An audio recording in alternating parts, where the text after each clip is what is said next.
broadcasting live from our flagship studio in Atlanta, Georgia. This is Scaling in Public, the next 100 Business RadioX markets. Featuring founders Lee Kantor and Stone Payton, along with some of America's top coaches, helping them grow the network with real strategy, real lessons, and real accountability, all shared in public. To learn more about the proven system that turns podcast interviews into a perpetual prospecting pipeline through generosity, not gimmicks, go to brxhq.com and download the free Business RadioX playbook. Now, here's your host. Welcome to another exciting and informative edition of Scaling in Public. Stone Payton, Lee Kantor here with you. And today's coach, please join me in welcoming to the broadcast, Todd Howard. How are you, man? I'm good, Stone. Good to see you again. Well, it's a delight to have you joining us. We're looking forward to great things. I'm going to turn it over to you and let you do your thing, man. Okay, well, good. Well, in preparation for this, I got caught up on all your documentation. Stone, you and I had half an hour to talk through things. Lee, I'd love to start with you because I'm just now meeting you on this show, and I'd love to hear from your perspective what you're trying to accomplish this coming year and growing your business. And then kind of as a bonus question, what you think your biggest challenge is going to be in pulling that off. To answer your first question first, what we're trying to accomplish this year is to grow the network and put in place a replicatable system that puts the right people in front of us that want to partner with us, that kind of believe what we believe, that it's important to serve local communities, that might be struggling with prospecting as their issue in whatever their day job business is. And we'd like to get more people to be aware of how our service not only helps them with grow their day job business, but also serves and makes them an important component of the business community that they live in. Got it. So what I took from that, check me on this, is I heard a couple things. One is you want a system that will attract the right people to you, a replicatable system. And then similarly to that idea, but a separate point, you want them to be aware of how you can help them. Right. So we believe we have a business that helps people position themselves as a leader in their community.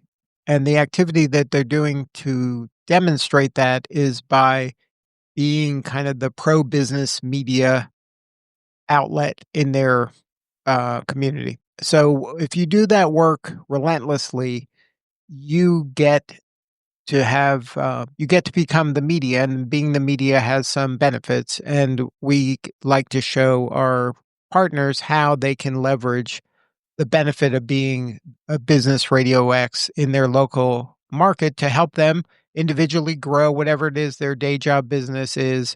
And on top of that, unlock some revenue streams that being the media allows. Gotcha. Okay. That's a great answer. Thanks for that. So, Lee, what keeps you up at night when you think about trying to climb that mountain? What do you think is going to be the biggest obstacle or challenge here for you? Well, guys? the challenge is that our business organically grows locally, and it's organically grown locally by us doing the work pre-pandemic. We've been doing this for 20 years. So pre-pandemic, we had studios we started with a studio in Atlanta, Georgia, where our guests would physically come into the studio and sit around a table, and we would interview them about their business. And then just doing that activity face to face, in person, looking each other in the eye, we were able to kind of generate other business people were saying, how do I get one of these for myself? And we get to show them how they can have their own show and how that would benefit them. And then by doing that over and over again, we got some folks that lived far enough away from Atlanta. As you know, you live here. you can get anywhere probably in 30, 45 minutes, but you'd probably rather not a lot of the times, and you'd rather stick around your own suburb. And what we found is there's some folks that live kind of far away, just far enough away that they could do what we were doing in Atlanta in their own kind of exurb or suburb. And then we started having entrepreneurs partner with us and set up studios in and around kind of the outer perimeter of Atlanta. And that was working great. And then Stone and I said, how about, trying to get people all over the country to do this and replicate it and scale it? And that has been a challenge. We haven't figured out how to do that efficiently or effectively. And that is really the thing that keeps me up at night, because I feel like we have a great service and we deliver great value, but we're just not able to attract folks from outside the metro Atlanta area to understand the value that we deliver. Got it. Okay. Excellent. That's going to be a nice segue into what we're going to talk about today.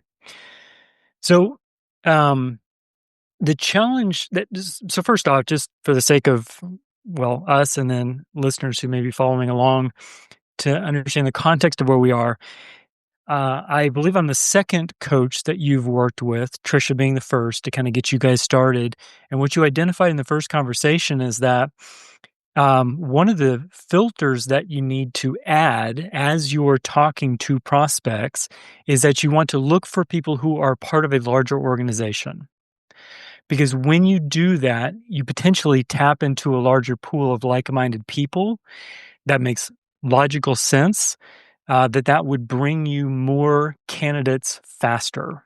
So if you have an opportunity to talk to two people, one of them is in the middle of nowhere, Idaho, with no friends, or you've got somebody else who's part of a large, thriving network, it's an easy choice to say, let's opt for guy number two, because there's opportunity within his network to reach more people.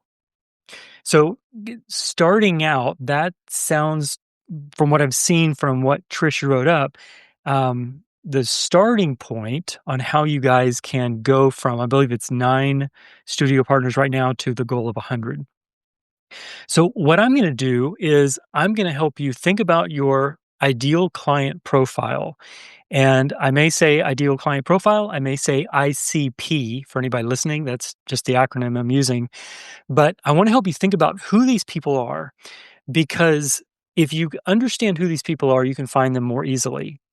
And I realize that sounds so simple and so logical, but I can't tell you how many times people miss this step of really identifying their ICP.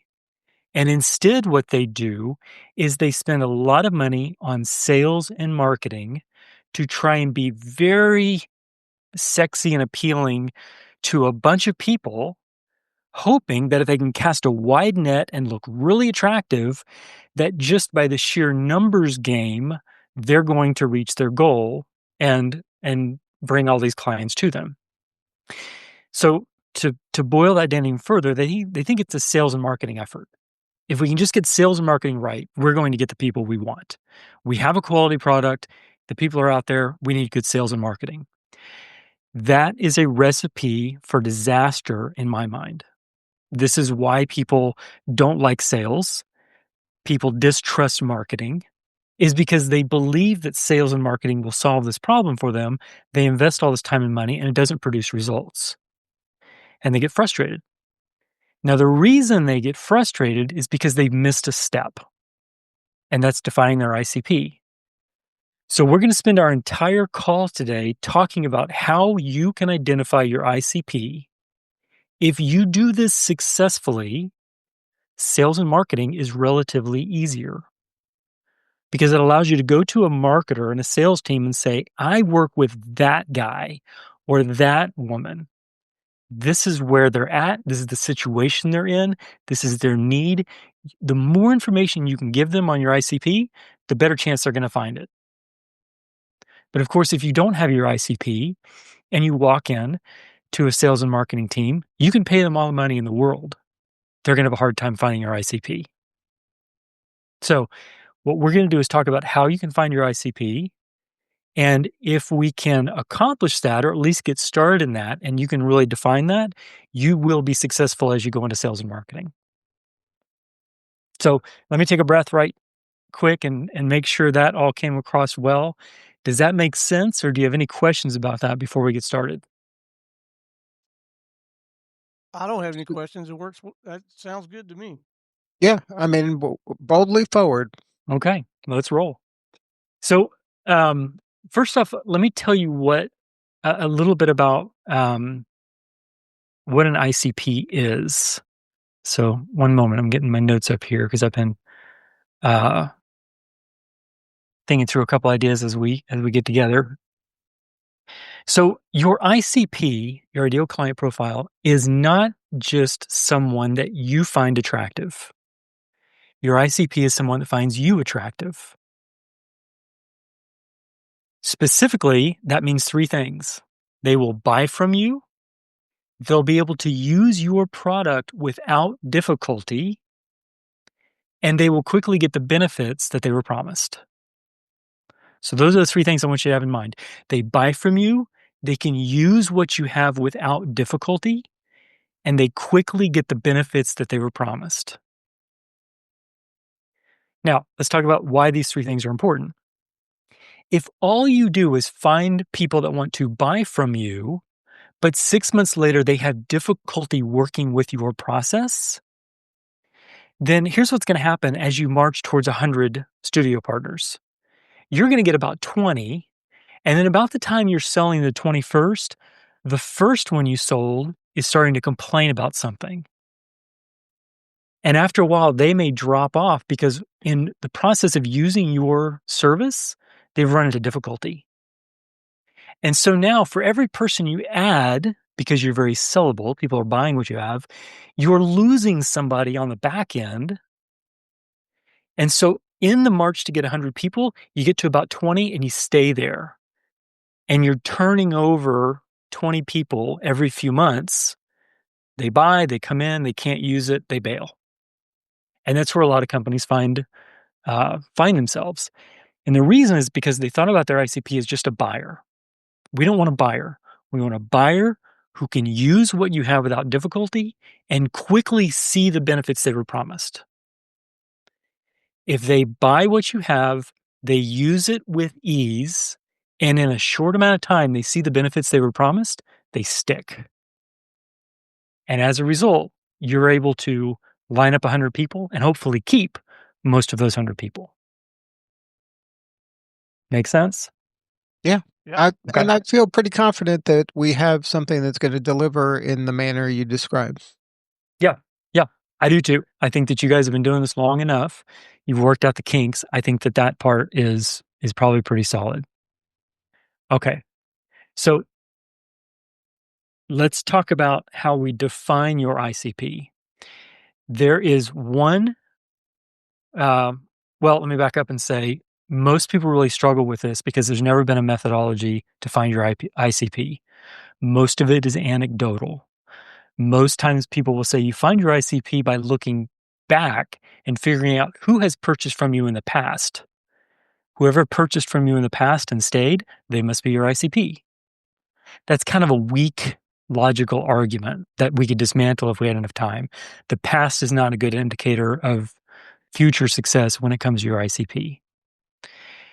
There is one thing that I have found that allows you to find your right ICP, and that is a unique approach. If you have a unique approach at solving a problem or creating an opportunity, and that unique approach matches the situation of a certain subset of the market, that subset of the market will buy from you. The reason that they will buy from you, that they will easily implement what you have and see the benefits, is because the approach you have developed fits their situation. So it all comes down to this. In order to find your ICP, we need to understand what your unique approach is. once we have your unique approach in hand, we will easily be able to figure out who your ICP is, because it's the people who get the biggest benefit from your unique approach. Now, I'm going to give you 2 examples of this so that we can really solidify this idea, and then we're going to move into figuring out what your unique approach is. The first person is somebody I'm sure that you're aware of, and I told Stone about this when we met earlier, Simon Sinek. Simon Sinek is wildly successful. We all know who he is. And the reason we know who he is because we know his unique approach. Simon Sinek is a leadership and development coach. There are millions of leadership and development coaches over the past several decades. But Simon stands out because he's taken the approach, he believes that inspiration is what moves people. It's not the carrot, it's not the stick, it's inspiration. And if you can find out what's inspirational about you and tell others about it, they will follow you, they will buy from you. And that's what makes good leaders, is the ability to inspire others. So Simon Sinek doesn't come out and say, I've been doing leadership and development coaching for 25 years, or I really believe that people could be good leaders. He doesn't waste his time saying any of that. He spends all his time telling us about his unique approach. And as a result, anyone who believes there's something inspirational about what they do says, I want to work with Simon. I will pay 5 times the amount of money to work with Simon because his unique approach fits me. Nonprofits do this. They believe there's something inspirational about them. Nonprofits are in Simon's ICP. Interestingly enough, so is the U.S. military. U.S. military, especially certain branches of the U.S. military, believe there's something very inspirational about what they do, and so Simon works with them. So what I want you to notice there is that Simon has made a decision not to get out and talk about how he feels about leaders or his years of experience or anything like that. He talks about one thing, his unique approach. And people whose situation fits his unique approach are his ICP. They present themselves once he knows his unique approach. I'll give you another example. There's a financial planner I'm sure you've heard of, Dave Ramsey.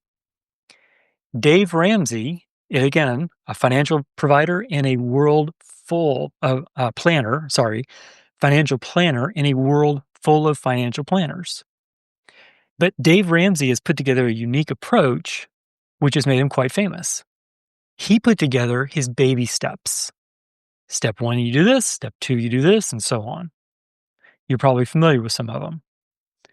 Now, the reason that approach is so impressive is because when he did that, he removed conflict from people trying to figure out what to do with their finances.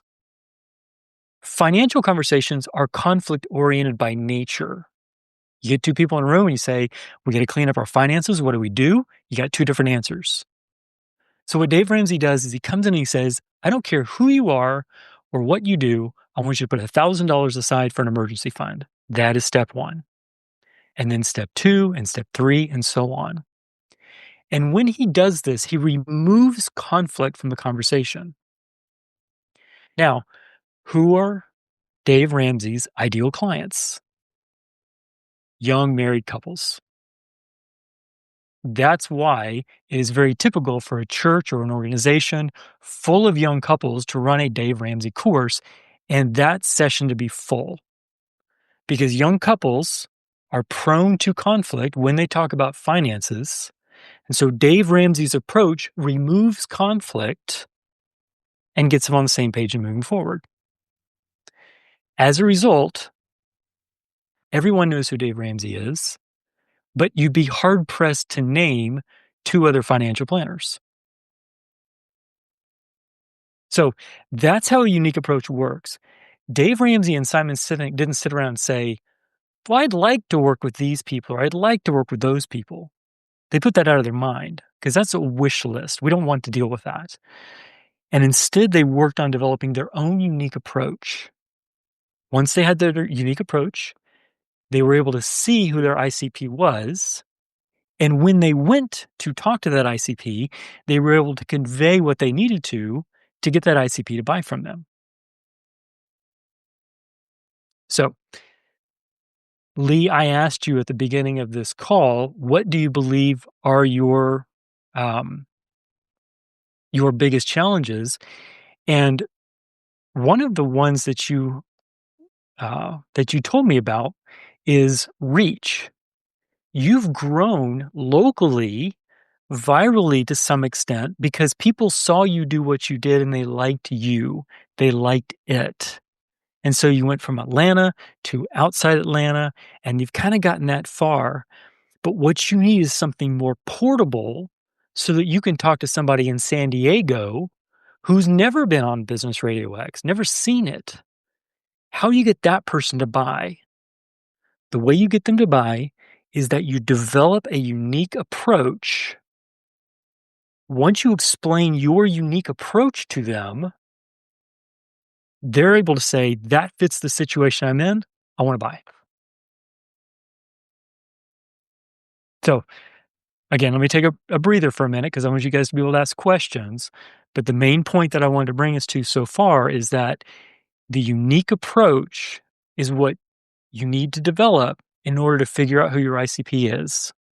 If you don't have a unique approach, then no one has any reason to choose you, and therefore you do not have an ICP. So ask me any questions before we start taking a look at some of the information you guys have sent over.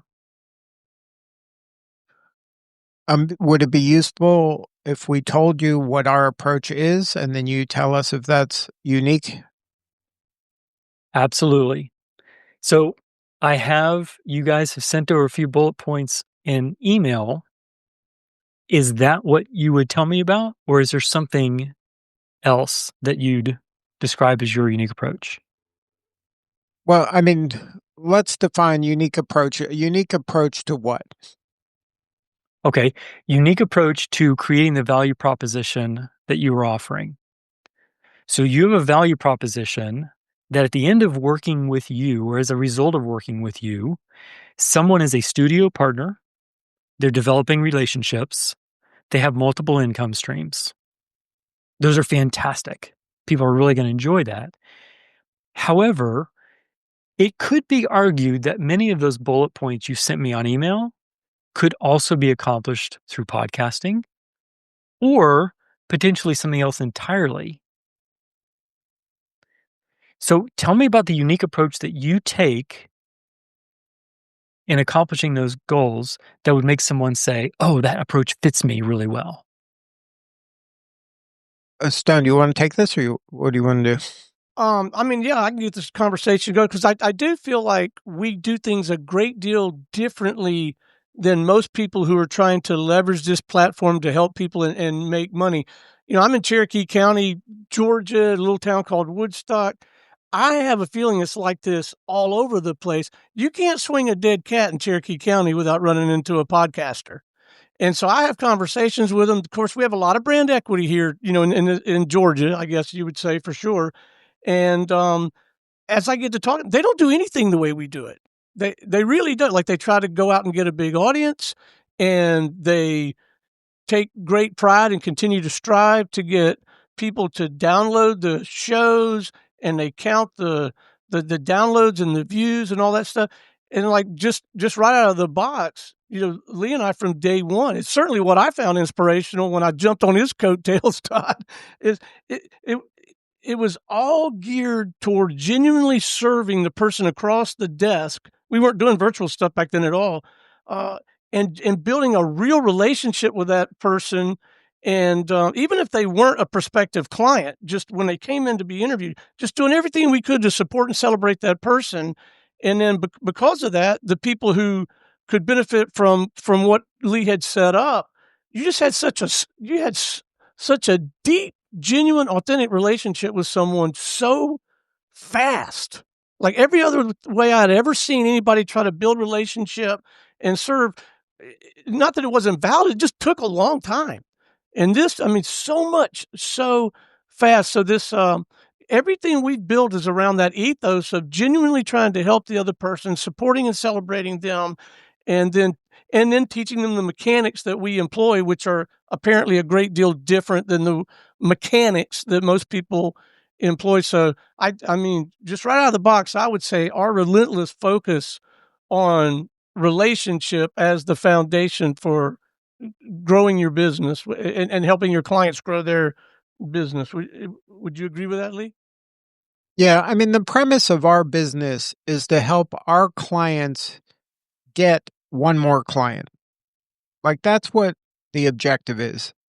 So what we do is help our clients build the relationships they need with the people most important to them in an elegant, non-salesy way that starts with service, that ends with service, that it's all about helping the client or the person we're working with get the outcome they desire.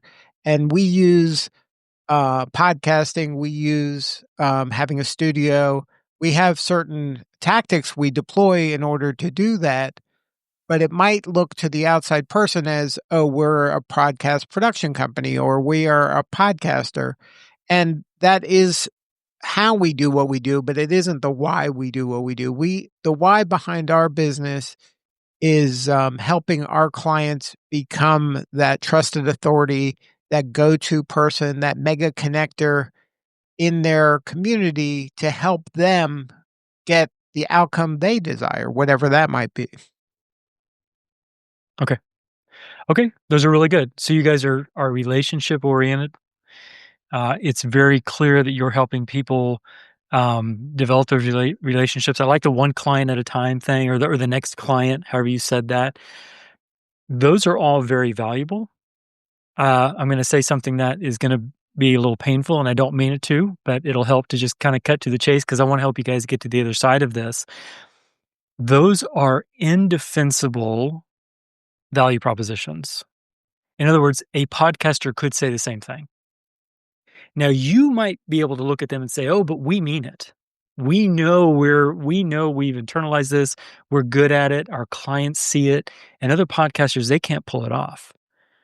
But on the surface, from a marketing and sales standpoint, many other companies can say what you just said. So what I'd like to do is I'd like to try and create a defensible position for you by enhancing part of your approach so that you can say something and others would say, yeah, no, we don't do that. That is absolutely them. We do not go to that extent or that trouble to do any of that stuff. If we can do that, create a defensible position for you, now we know what is going to attract someone to you versus others who will say the same things you're saying. So I forget which one of you said it, but I think it was Lee, I think it was you said mechanics. You guys have certain mechanics in place that allow someone to pull this off. Tell me a little bit about the mechanics that you train them on or introduce them to, or maybe do on their behalf that allow them to build the relationships in the community and all of that. Well, one of the things I think one of our strong suits is that our brand of Business Radio X. So, like, say you're that person. I think you use San Diego as the kind of, okay, this is a person that's outside of our network that doesn't have any ties to us at all. And I can show you how they would benefit from being part of Business Radio X rather than being, Bob's podcast in San Diego. So if they're Business Radio X in San Diego, we create a web page for them on our website that when they invite a guest to be part of the San Diego Business Radio X show, they're going to a page that has just hundreds of thousands of business interviews from people all over the place. So they're going to have instant credibility when they just flip the switch to be the San Diego Business Radio X studio partner. So they get credibility at go. They don't have to kind of build any authority. They already have it built in by being affiliated with the brand. we look the part of a business kind of talk network because we are one and we've been doing it for 20 years. So they get that at Go. And they also get kind of our methodology at Go too. They don't have any more learning curve of how to go about and approach a prospective guest for their show. And they don't have to convince a prospective guest as much to come on this show because it already looks the part, as opposed to if they are starting from scratch, they are going to have to kind of earn their way up the ladder to get in front of people that they want to get in front of. Got it. So two things I wrote down there is one, it sounds like you have an infrastructure. You listed several things. I just had time to write down you have what I would consider landing pages built out. So there's the opportunity to have templates and just technical assets in place from day one.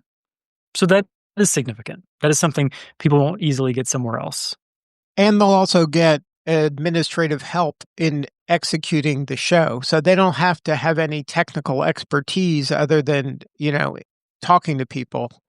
Stone likes to say, all we want our partners to do is just make friends and press record. And then we're going to take the rest of that technical lift off their plate and also insert them into a platform that already has distribution. It has everything in place in order to execute the show that they're trying to execute. Got it. Okay. That's 3. That's excellent. So you have an infrastructure, a ready-made infrastructure. One moment. A ready-made infrastructure, instructions on how to get a guest. So it sounds like in my mind, that means a bulleted list of step 1, do this, step 2, do this. So that someone has a script on how to go get a guest. It's very effective. And then the third one I'm hearing you say is administrative help on the back end. So they hit record, they have a conversation, they go to lunch. And ta-da, at the end of it, there's a show.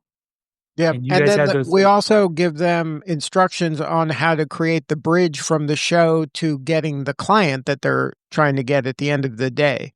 So it's kind of A to Z methodology from who would I like to meet? What kind of people do I want to meet more of? Here's a roadmap to meet those people and a system that helps you meet and serve those people. And then also a bridge to help them go from that meeting to a conversation about why they should pick them for whatever it is their business is. Got it. Okay. That's effective. There may be some more, but for the sake of time, those are 4 really good ones. So I've got a ready-made infrastructure, instructions on how to get a guest, administrative help on the back end to relieve the technical burden, and then a bridge to take them from being a guest to a client. And that's where you get that multiple income stream value prop that you were talking about. Did I leave anything out, Stone? No, I don't think so. I think it might be possible if someone were listening to this and trying to figure out, like, hey, what's so great about Business Radio X? There's a ton of stuff. When we say infrastructure, we're talking about workflow mechanics, hosting mechanics, sales mechanics, all of that stuff. All of that has been baked extremely well, and that recipe has been fine-tuned over the last 20 years. This thing works. It always works. It never doesn't work. If you follow our methodology, I don't care who you are, where you are, if you will do it our way, it will work. You will build those relationships, and a lot of those folks will write you checks, and a lot of them will tee you up with people who will write you checks. So it's all A to Z. It literally is every single aspect of it has been thought out, tested in the fires, and we had it. And That's I great. promised Tricia I'd take my sales hat off. I gotta quit. But it really is very well baked, Todd, for the local thing. What's part of it's what's frustrating for us. What we don't have well baked is our thing to get more people to do it. But in any given community, you can drop us into San Diego and let us work with a guy. We'll have him set. It's got it. And why is that? What's missing? The things you're talking about. Okay. Being able to articulate an inspirational message that'll have the San Diego guy get on the phone with me. Got it. Right. So that's the heart of our frustration. If Stone and I believe if you just dropped us if you took either one of us individually and dropped us in any city in the country, he or I could do this. Got it. We feel probably 100% confident that in pretty much any market, in a short period of time, by us doing the activity we know that works, we would quickly become a go-to business resource in that environment, in that city, in that town, anywhere in the country. If we know what to do to insert ourselves into that market to become known, liked, and trusted in a short period of time just by doing the activity we know that works because we've done it so many times. Yeah. Challenge is to get a stranger to believe what we say is true. And that, I think it goes to your point of that bigger why about what is the thing that is going to kind of connect them to the mission more than the results. And they got to believe what we believe, that it's important to be somebody in a local market should be that evangelist for that local business community and be the one that's telling the stories. And if you get to wear that hat, then you are going to benefit financially. It's going to help you grow your day job business. And we haven't been able to articulate that why effectively. Got it. Okay. So I'm going to back up a couple steps. I really like what you're saying here. So what I'm hearing is that if you guys could get on a plane and go open the San Diego market, great. What that tells me is that the magic of your company, your product, and therefore your unique approach is in your heads. And we got to get it out so that it becomes portable. And once you explain to somebody what you do, they go, great, I want to do it. Where do I start? And they can take that step without you guys holding their hands. That is a process of enhancing your product so that it is ready for someone to grab hold of and go. And that is going to be a very important component in you guys growing to your 100 site goal. People will not buy your product because they believe the way you believe. Now, I'm not going to sit here and argue with Simon Sinek. Finding your why is important. All this stuff is important. What I'm telling you is that's what everyone else is doing. Everyone else is explaining why something is important, why they should step up and go after it and do it. What you guys need is not a belief, it's an on-ramp. You need a very practical product that allows someone to go from 0 to step 1 to step 2 on their own, independent from you. I think that's the thing that's missing. You guys are high on belief, but low on a tangible product that someone can operate without you. And as a result, it's going to be very difficult for people to grab hold of what you've got and stick with it. If we go back to that definition of what an ICP is, it's someone that buys your product but can easily implement it on their own and see the benefits in a short amount of time. So I have no doubt that it works and you guys can do it, but can the guy in San Diego? It sounds like that's the rub. Well, I mean, we got 9 people in Georgia. Well, we got 7 in Georgia and 1 in Arizona and 1 in Houston that can do it using all of our stuff. So Yep. Is it articulating the on-ramp? I wonder if it's not more articulating or making available more details about the on-ramp. It's probably a function of both. Okay. You guys are now forced to do something you haven't had to do before. You've always been in the room with somebody, with the exception of your Houston studio partner. Now you're trying to roll this on a larger scale. What you guys have to do is enhance your product, enhance your approach with additional details and information so that someone can grasp this, understand, oh, this works really well for my situation, and then start working with it on their own and make progress. And that is a function of enhancing and developing your unique approach. I think conversationally you have a unique approach, but when it becomes something tangible, then someone can take action. So I'll go back to the two examples I gave. Simon Sinek, he talked about inspiration, and we all went, ooh, wow, that's great. And then he said, I want you to find your why. And he did a real deep dive. He said, this is step one, find your why. And when he did that, people took action. Dave Ramsey, same thing. He wanted people to get out of debt, get your financial house in order. And everybody went, yay, we like that a lot. What do we do though? And he said, baby steps, put $1,000 in an envelope. And everybody went, got it. And he's saying a lot. He's saying a lot of those things, and Simon is saying a lot of those things before they ever write a check. It's just as a result of making that information available, then they're drawn in to writing a check to get the real system and all. Is it? So I'm sensing that some of these things that we're saying are so great that we put together, we got it all figured out. It sounds like we may need to consider making more of that public available here. Have this. You're going to be a lot better. You know, we have cracked the code on this thing, and here's our baby steps, or here's our thing. And then that draws them in close enough to have a real conversation about setting up a shop in San Diego, as opposed to having that wall there. Am I hearing that right? That is exactly right. Okay. You need to be able to explain your unique approach that will allow people to go, I can do that. That fits my situation really well. I don't have much time. The fact that they have a technical team that publishes these things after I get done recording, fantastic. Podcasters don't have that. The fact that they have instructions on how I acquire clients, well, that's a big time saver. I'm intimidated. I don't even want to try and figure that stuff out. The fact that they can bridge people over to a long-term sort of sub-client who's running a show out of my studio, that's fantastic. All of these are elements of your product, and collectively they describe an approach that allow people to say, I like that approach. Of all the approaches out there that put me on a microphone with a person, I like Business RadioX's approach.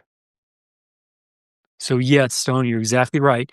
You have to enhance this stuff, clarify it, and then you put it out there for free in your sales and marketing so that your ICP can see your approach and say, they're the ones for me. Okay. Once you have this unique approach really well understood, it's rather simple to back into who your ICP is. And I just gave you a couple of pieces right there. If you guys have administrative help on the back end, this tells me you are not going after one of the geeks that says, oh, I want to know what kind of mic to buy. No, you want somebody who wants to be told what kind of mic to buy. They want somebody else to publish the show for them, build the templates for them.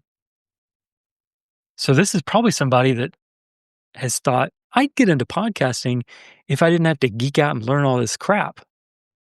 And you come in and say, well, let us tell you about our approach. And they realize, oh, you guys have all that figured out. And it's beyond mics and lighting. It's instructions on how to walk into a networking meeting and attract a client and then roll them into a long-term show client. Now you're speaking my language. And now I'm starting to understand who your ICP is. Okay. So we've been focusing, and maybe this has been the wrong approach, on people. In our minds, the problem our system solves is the prospecting problem. The kind of foundational thinking that launched the company was people have a hard time having that first conversation with someone that's important to them. And we developed a system that allows them to elegantly have that first conversation with the people they most desire to meet in an elegant, non-salesy manner. That's the premise of the entire business. And we do that through, doing our interviews. And we created a playbook to that end where we say, hey, do you have a problem reaching the people that are important to you? Do these steps, and then you're going to see that if you do these steps, this is going to solve that prospecting problem. Not only will it solve it once, it'll solve it forever. because as part of our methodology, each of the people that raise their hand to say they want to be interviewed, a high percentage of them are going to refer you to the next person that might be a good person to be interviewed, which all should be somebody that's a prospect for you in some form or fashion. So we have a playbook that kind of delineates that. But what I'm hearing you say that maybe the person with prospecting challenge isn't the right person, that it's more the person that is the aspiring podcaster. Am I hearing you wrong, or what's your thinking there? Based on what you just said, the ideal client that you're looking for is somebody who needs that easy on-ramp to have those initial conversations and then take their client through the phases of showing up for an initial show and then moving them to a long-term client where they have their own show within your studio. That playbook, that's where your magic is. It's that stuff that I think you guys have sort of committed to memory and internalized, which is why if we could drop you in San Diego, you'd pull it off. But if it's not portable, if you can't lay that approach out for somebody very clearly so that they can do that on their own, they're going to struggle. So what is the challenge that this person is having before they should hire us, or at least learn more about us? Yep. So let's take a look at the 4 mechanics that you laid out a while ago and think about who needs that. So ready-made infrastructure, I wrote down landing pages, but you said quite a bit of things that you guys have ready-made. To me, this is someone, your ICP has no technical talent or interest. The fact that you have something ready-made is very attractive. They're probably the opposite of a geek that would enjoy learning all that stuff. They don't want to learn all that stuff. Okay, let's do the second one. Instructions on how to get a guest. This is someone who is not a natural salesperson. Yes, sales is part of it. Sales probably intimidates them. So if you can appeal to the fact, if you can help them understand that the fact that they don't like sales is actually a strength in this case because it is relationship oriented. Here are instructions on how to get a guest via relationship, not sales. That's certainly a one-liner that will appeal to them. And so now there's a bunch of people sort of on the platter of potential ICP that we can just wipe off the list and go, nope, we don't want those guys that are out, wheeling and dealing. It's the other guys. Administrative help on the back end. This is another piece of evidence that this is someone that does not want to get involved in the technology. They want the outreach without the pain and effort of figuring out how to do it. This is probably someone who is not involved in social media, but they know they should be. If you were to add a social media element to what you do, they love it. They know they need it. They just don't have to learn it. Distribution, wider audiences, all of that. These are things that just scare them. And then the bridge from the show to the client, turning this into a long-term value proposition for their client, that requires a lot of really good instruction. And if you were to enhance that, this is somebody who wants to not be in sales mode. They don't want to feel like they're doing these cold calls all the time. They want to build one relationship and see that relationship be incredibly fruitful over time. And you can easily delineate that from podcasting. Podcasting is find a guest, do a show, find a guest, do a show. You're always shopping for guests. What you guys do is you find a guest, you develop a long-term relationship, and you help them find and keep people forever. I would emphasize the keeping part. Finding, we help you find people, we help you keep people. And this is somebody that sales makes them tired. They don't want to do it. Relationships, they love that. So right now our avatar has been coaches, consultants, people in professional services, the people that are kind of selling the invisible, selling more service than a widget. Do you think that we're on the right track with that, or do we have to kind of segment that down even further? I would segment that down even further. We're getting into a bit of psychographics here. What you guys have given me leads me to psychographic conclusions. If I had more information about your unique approach, we would probably get into some of the professional demographics. Offhand, coaches are certainly primed to want relationships. If it's somebody that's come out of corporate and what they did in corporate was not sales oriented, and now they're in a place where they have to build those relationships, they will feel uncomfortable selling themselves. So yes, I can see a subset of coaches being a good group here. I do not see you as an alternative to podcasting on the surface. And so I would say don't compare yourself to podcasters. I'd rather you not be an alternative to podcasters, because when you do that, you all of a sudden make your ICP podcasters. And you say, we're an alternative to podcasting because we do it this way. I think your ICP never even thought about being on a podcast. They probably listened to them.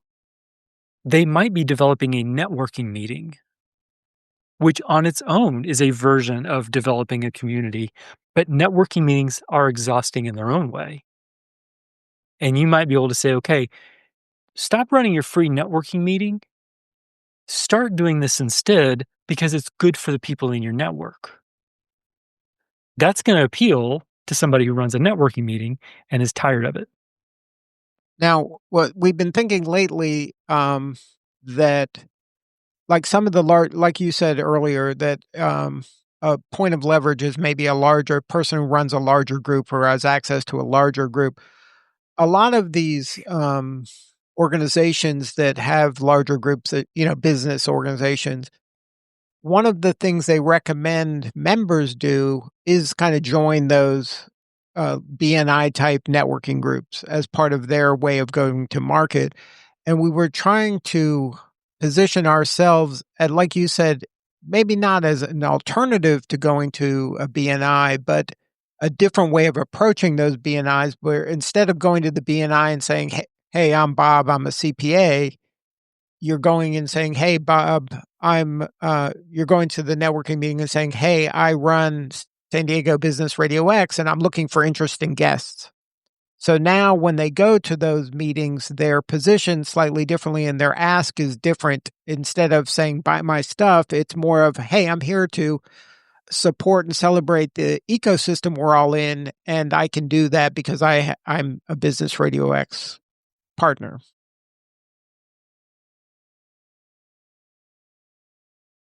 Okay.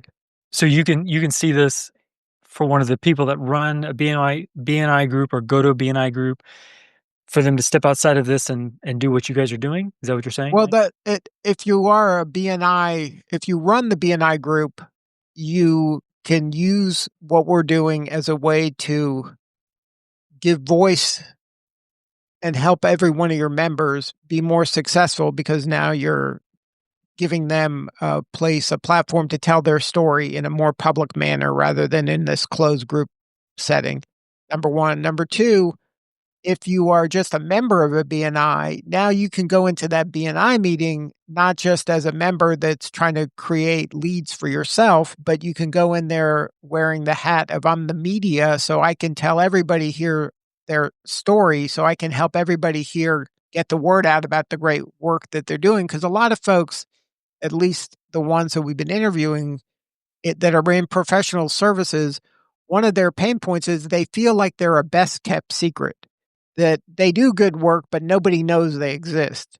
So we become a vehicle to help them get the word out, to tell their story and to tell other people's story at the same time.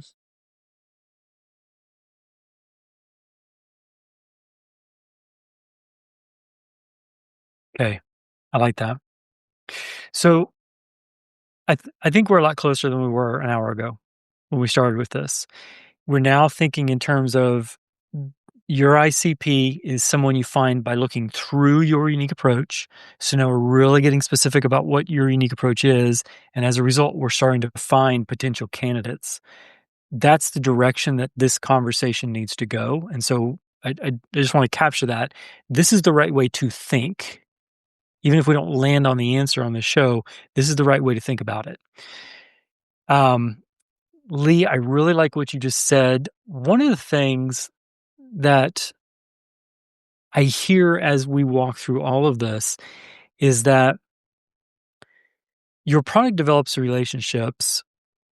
It sets a stage. It allows people to come in and sort of show what they do is their best kept secret. But I'd like to take that deeper. And if we had more time, that's what I would recommend is let's go deeper into that. If you walk into a meeting and you say, well, I'm the media, join me because I'm in the media, and people are sort of, and again, I'm shortening all of this for the purpose of this conversation, but if people are a little starstruck, ooh, there's a media, I want to get involved in this. I like that, but it's not a defensible position because others can do that through podcasting and maybe in time various means. But there's something that you guys do around investing in people in the long term. And that to me is where the fork in the road happens. Podcasting is a one and done. You guys are investing. You're investing in your clients and you're showing your clients how to invest in theirs. And I like that a lot. And I hear that. That is thematic throughout everything that we're talking about. What I would challenge you guys to do is figure out how do we enhance our product to develop, to invest, to show people how to invest in other people, which may even bleed outside publishing a show. It may be helping them create an identity. For example, right now you guys have a Houston business radio show. That's great. Can the Houston business radio show be known for one thing in particular and attract clients and speakers that really talk around that one thing? And as a result, the Houston business radio show isn't just the Houston version of a larger radio show. It itself has its own identity. And therefore, people who come guest on that Houston business radio show know that they're talking to a market that's been culled because of its identity. Now, I'm just making this up. I have a whole process we could go through and figure this out. We're not trying to do this right now. What I'm doing is I'm probing. I'm listening to what you're saying. I'm thinking about what's defensible and what's not. The fact that you guys have a lot of ready-made stuff is defensible. But thematically, one of the things you guys do is you're investing heavily in your clients, but the real magic is between your client and their client. So that makes me want, since that's the more defensible position, I want to enhance that further. What can you do to invest between your client and your client's client to develop those long-term relationships where both of them are receiving tremendous amounts of value? To me, that feels very unique in a world of one and done conversations. Well, So that's real what helpful. would our homework be for next week? Okay, homework for next week. I would say go back to the bullets that you guys went through where I asked you what is unique about your business and just take a look through there. A lot of those things you can cross off the list now. They're valuable, there's no doubt, but they're not necessarily unique. I want you to look for the strongest card in your hand to play. In my mind, so far with this conversation, I've seen two cards that you guys have. One is the fact that you've removed so much of the burden off of people with your technical infrastructure, the back-end work, and so on, things we talked about. The other area where you've got a real unique opportunity is in helping your clients invest in their clients to build long-term relationships and create something where your clients' clients get tremendous value. So the exercise is look through those things, pull out the best cards. I just told you what I think the 2 best cards are, and then figure out how you can enhance those. Once you've got those as good as you can get them, then I want you to go through the exercise that we went through on this call and say, who needs that? For example, now that we know that all the technical work is done, we know that we're looking for somebody that does not want to do any of that technical work at all. They have really no interest in podcasting. If they weren't going to work with Business RadioX, they weren't going to be a podcaster, but they might run a networking meeting. So it's relationships minus technology. We just got closer to understanding your ICP. And the reason we did that is because we started with your unique approach. So Stone and Lee, I would say, look through the list you gave me, think about the notes from this call, pick the best cards in your hand to play, then ask yourself, can we enhance this further, define this even better for people so that we can explain it to somebody in San Diego? And then the third step is, once you have that in your hand, who would benefit the most from this? And you will start describing your ICP. Once you have that exercise complete, this is what you carry into sales and marketing. And you tell them, listen, we're not a radio show. We're not going against the podcasters. That's not what we do. This is what we do. This is what makes us unique. And you lay those 2 cards on the table. And you say, these 2 cards will appeal strongly to these people. Now go get them. And that's the rally cry for your sales and marketing team. Fantastic. Man, well, this has been incredibly helpful for me, Lee. Yeah, Todd, we really appreciate you working with us here. If somebody wants to learn more about your practice, where should they go? Go to growaniche.com. And you can check out what I do. There's only one button on the site, schedule a call with me. And if you want, I offer for free an opportunity to go through a little version of what we just spent an hour doing. Somebody can describe their business to me, and I'll help them understand what they need to do to be more unique so that they can find their ICP and go take care of them. Thank you so much, Todd. Absolutely welcome. Stone and Lee, it's very nice to meet both of you. Thanks for listening to Scaling in Public, the next Business RadioX 100 markets. Are you ready to enjoy a steady stream of discovery calls and finally stop being a best-kept secret? It's time to step out of the shadows and watch your coaching business grow. Let's fill your calendar. 10 discovery calls in a month, guaranteed. Go to brxhq.com to download the free Business RadioX playbook.